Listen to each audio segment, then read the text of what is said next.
Before I put anything in the pot, I like to spray the bottom of the pot with a pan spray. And this will help with cleanup after the soup is finished. That way nothing will burn or stick to the bottom of the pot. It's good to use a pot with a heavy bottom, and that will help also with not having any burning.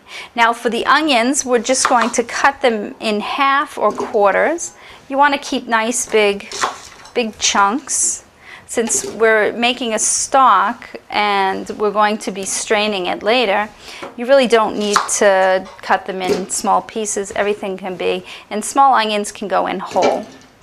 The zucchini, we're just going to trim the ends. Just take off the stem and the tail. And you can throw that zucchini in whole. Where's my other zucchini? We'll trim that up.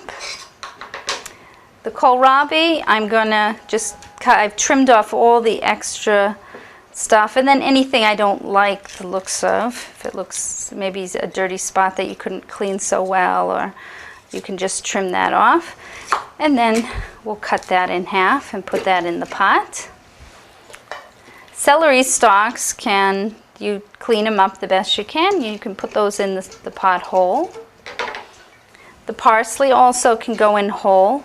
If you don't want to get a lot of leaf ends, some people suggest that you just use the stems, that you cut off the leaves, use them for something else, and cook only with the stems. You would need a bigger bunch to get more flavor, but you could do that with the stems. And then the carrots, again, I'm just going to cut off the tips and the tails.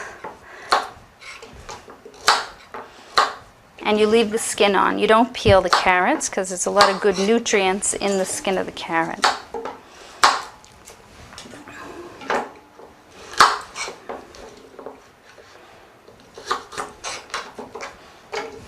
And the garlic goes in whole.